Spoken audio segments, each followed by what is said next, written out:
Hello, everyone, and welcome to another edition of Sutton Impact Family Style. I'm Jason. And I'm Bill. And I'll start us off with our sports business moments. So, Jason, you have an Alexa, or you had an Alexa, right? I do, yeah. Or it's Okay. back at the girlfriend's house. So the Washington Capitals are creating a Capitals Alexa. So you can say, Alexa, ask the Capitals when their next game is, or Alexa, ask the Capitals how many goals Ovechkin has. And then it's going to have some other features, like when the Capitals score, Alexa will sound the horn, like a goal. Ooh. Yeah, so I think it's kind of cool. They're testing it out. It should be launched this week. And, if this goes, then you see all the other teams copy it. But, it's going to play, if you tell it to unleash the fury, it's going to play an audio clip from the movie Road Trip that's often featured during Capital games. And so they're trying to do a lot of the stuff they do in arena through, like, social media and Alexa and everything. So it's kind of a cool idea. It's a very cool idea. So that's something I will be watching to see if it picks up and how widespread it gets. Yeah, and if Ovechkin keeps scoring on the pace he is with back-to-back hat tricks, then it's going to be going off nonstop, too. Because he's been just on fire lately. It could be a lot of fun. Yeah. And the other thing I want to talk about is it's a business moment, but unfortunately, it's a business moment based in politics. Okay. And so I'm looking at Trump donors that are NFL owners. You ready for this list? Can you tell me the people it doesn't include? Mayor of the Texans, Woody Johnson of the Jets, Daniel Snyder of the Redskins, Jerry Jones of the Cowboys, Dave Kroenke of the Rams, Khan of the Jaguars, and the Kraft Group all were $1 million donors or more. Yeah. The Trump campaign. So then that's an issue for me because it's showing the NFL taking the flag thing because it's a Trump thing, right? Right. Then I'm looking at there was a survey done by Civic Science, and they did the survey September 18th to 23rd, did it again September 24th to 26th. It said, which of the following reasons is most important in describing why you may be watching fewer NFL games than you were last year? Okay, number one both weeks was anthem, protest, player politics. But what's interesting is it was only 26% in September 18th to 23rd, and it jumped to 43% September 24th to 26th. So when you take this stance that the NFL has, which is a white stance, it's not a black stance, it's not an encompassing stance, it's a white stance, and it's having some definite effect here, and people are getting tired of it. And what's happening is it's going both ways. So you have people unhappy with what's being discussed, but you also have people unhappy with the players protesting and dropping season tickets and everything else that's going on right now. So we're not in a good place. We're sport in a very political framework, almost like rollerball. It's just the politics are so entwined in it right now. It's going to be hard to get rid of it or hard to change it. And what's really sad is, again, the guys that have been doing, that sort of led this protest, Kaepernick, Malcolm Jenkins, and a few other players, not only are they doing it to, for racial equality, but they both, those guys have really backed it up. Kaepernick has given a ton of his time and a ton of his money to those issues. Malcolm Jenkins in particular, he's become one of my favorite athletes of all time in the short amount of time since the protest. The first thing he did initially is he asked to go on ride-arounds with cops in the inner city. Yeah, I remember that. And he sat with cops.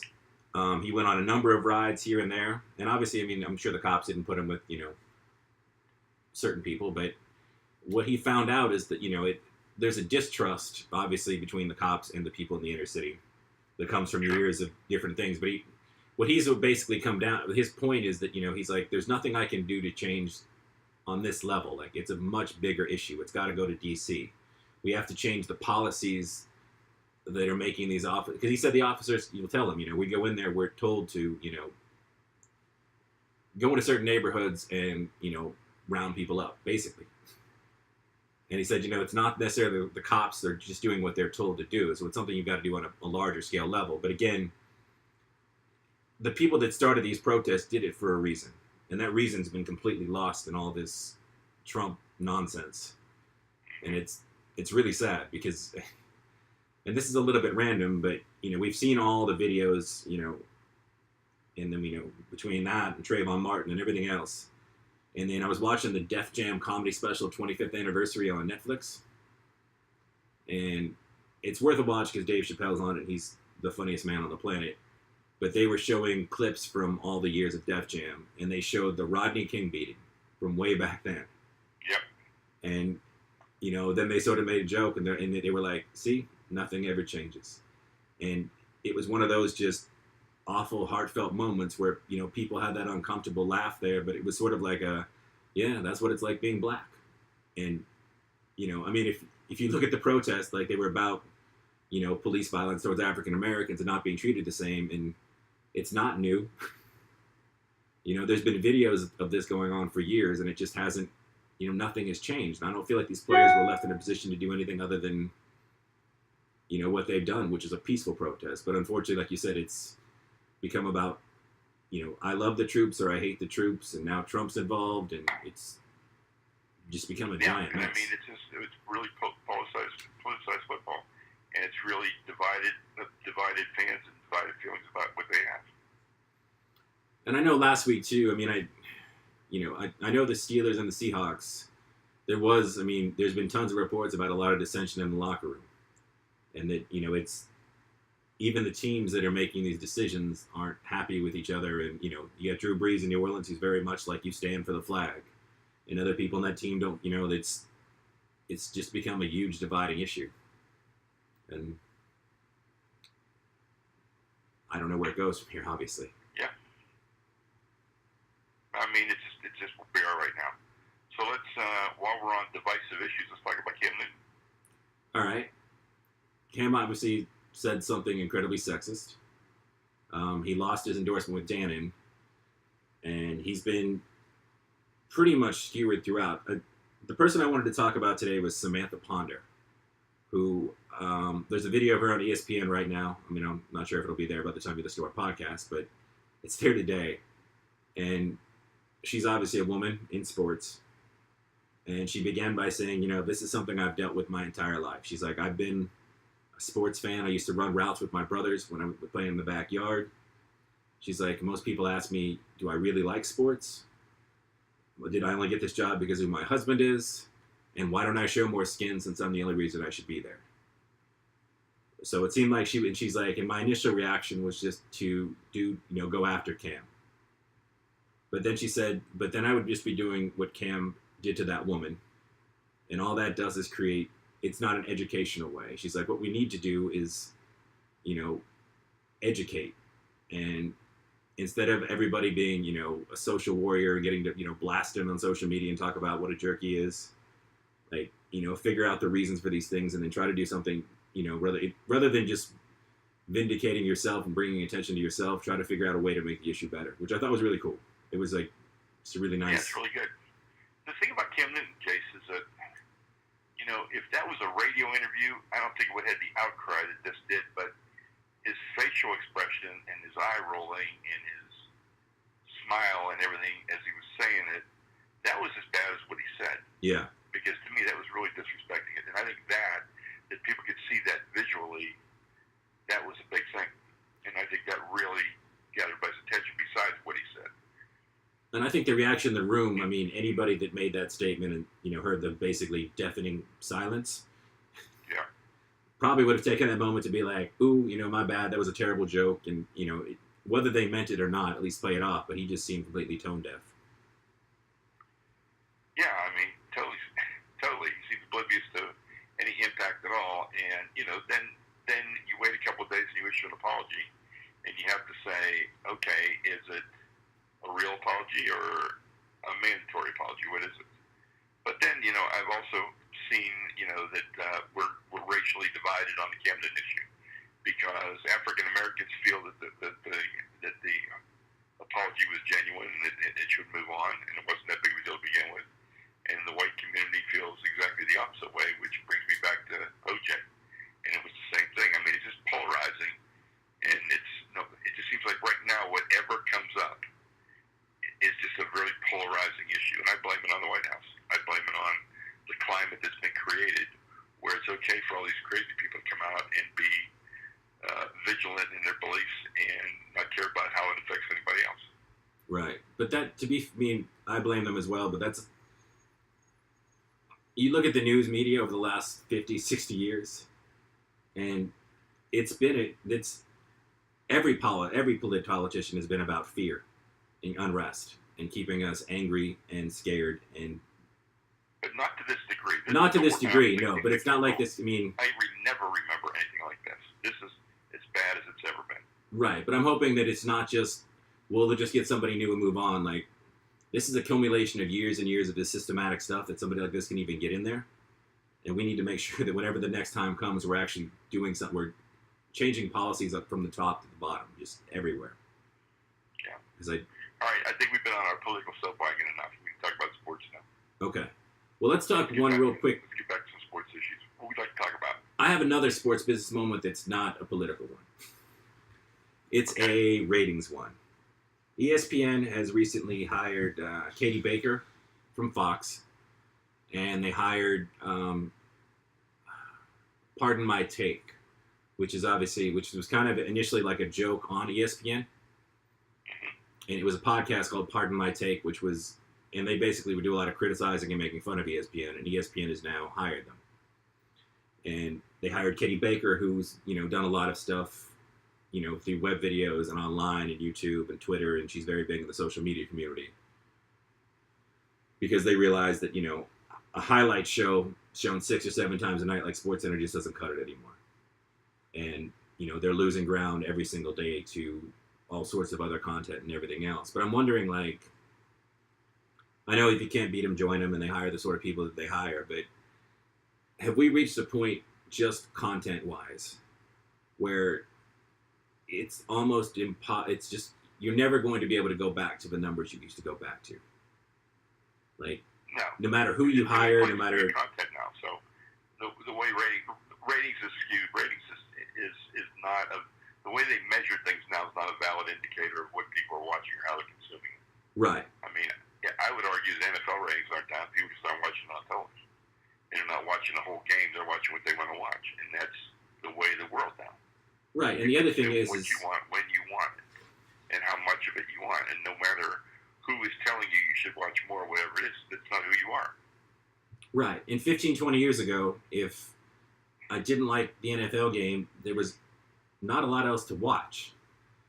Now I have, 35 series that people have tweeted at me or talked to me in person and like, have you seen this yet? Have you checked this out yet?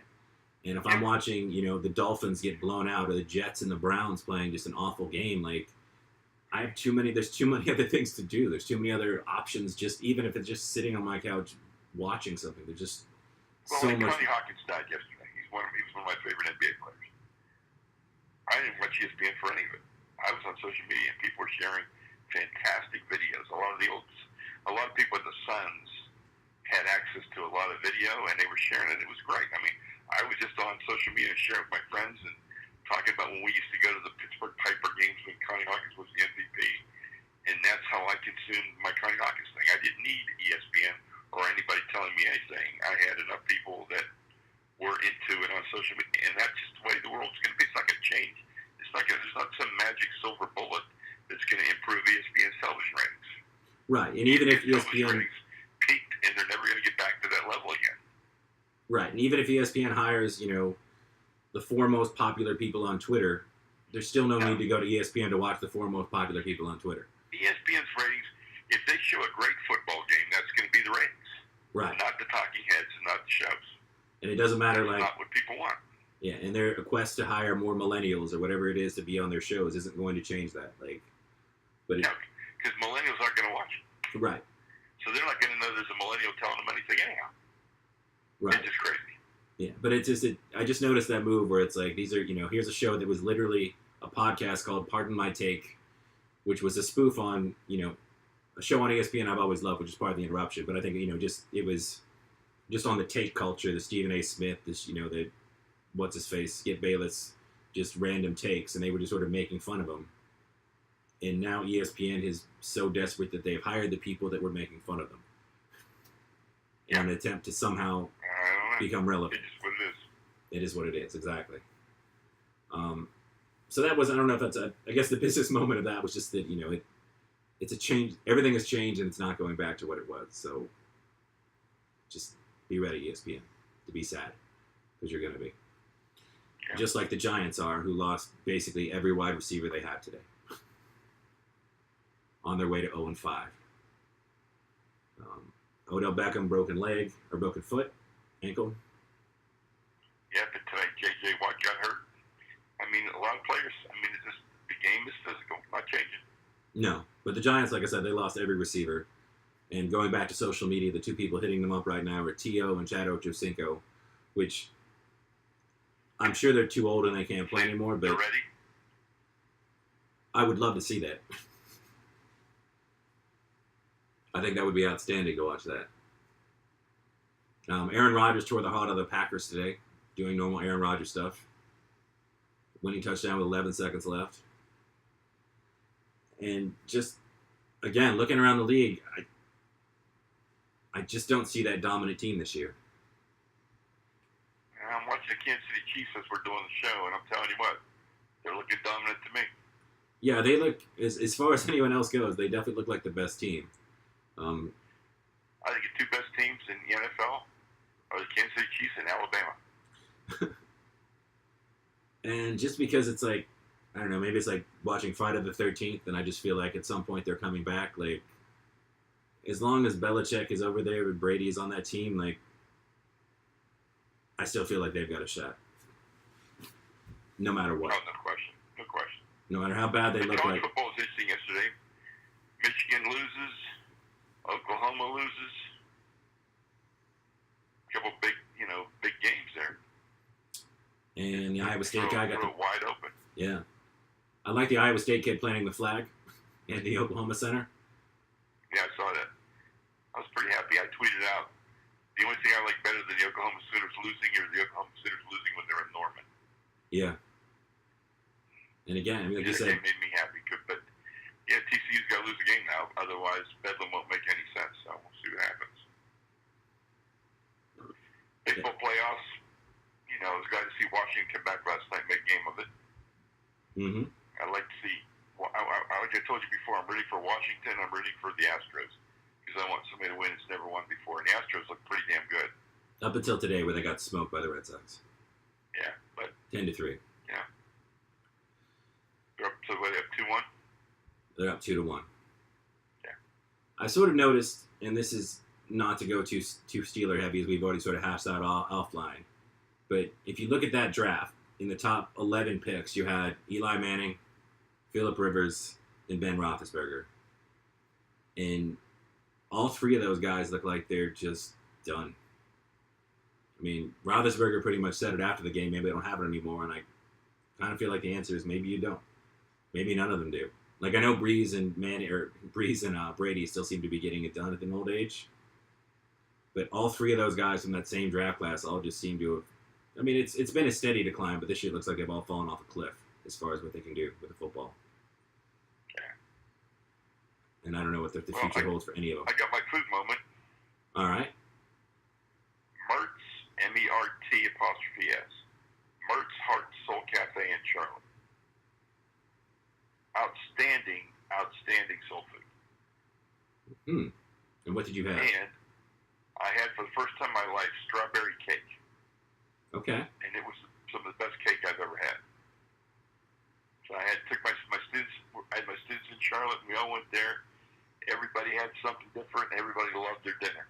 So it was a great dinner. I think I fed 11 people for $200. That's pretty good. It's really good. Well, I don't know if I've shouted out, but I do have an official favorite breakfast place in New Orleans, and that is Cake. It's Cake, okay. You get amazing service. It's all real. I mean, like, the ham in their omelet is giant pieces of sliced ham. It's delicious. They have awesome biscuits and gravy, and you get a cupcake for $1 with all of your meals. All right, so we're gonna go there on Saturday morning. Yes, and I finally. Normally I've skipped the cupcake every single time because I didn't want to open that Pandora's box. But it is an absolutely amazing cupcake. Like normally with a cupcake, you sort of get that I guess mound in the middle, right? Like it's the flat cake, and then it sort of goes up and forms a little mound where they put the icing on top. At cake, somehow that mountain is sort of flattened out, and it extends out, so it's almost like there's a little roof on the cupcake. So you get a nice flat surface, so it's a nice easy bite, but it's still an incredibly moist cupcake with just really good frosting. And again, the breakfast is outstanding too. Okay, so Saturday in New Orleans, we're going to go to cake in the morning. Then we're going to go to Camellia Grill for lunch, and GW Finn's for dinner. It sounds outstanding. That is an outstanding day.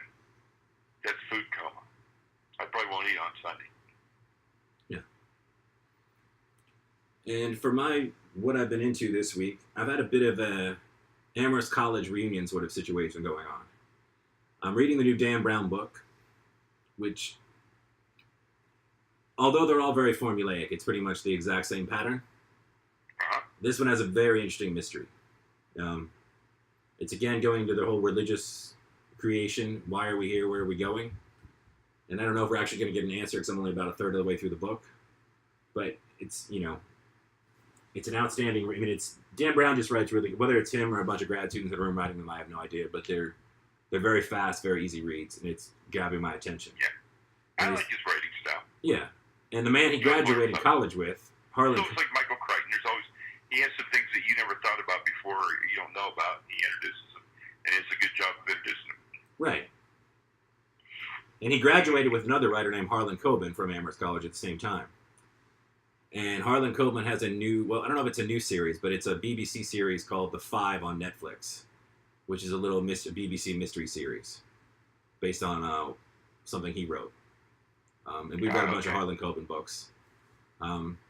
It probably should be about 7 episodes instead of 10. But it's a pretty intriguing mystery and to keep you on your foot of your seat. But again, they went to school together. So, and they both went to school in the city. We spent some time in Amherst, Massachusetts, and I thought that was sort of kind of cool that I happened to be reading and watching those two guys together. So, interesting. Yeah. I have something I'm looking forward to. Did you see the trailer for the movie Snowman? I read the book Snowman. And how was it? It's an the book itself, the mystery is pretty good. Okay. I don't know if someone was lost I in didn't read the book yet, so don't share anything. But I just like watching the trailer. I'm thinking I need to watch it.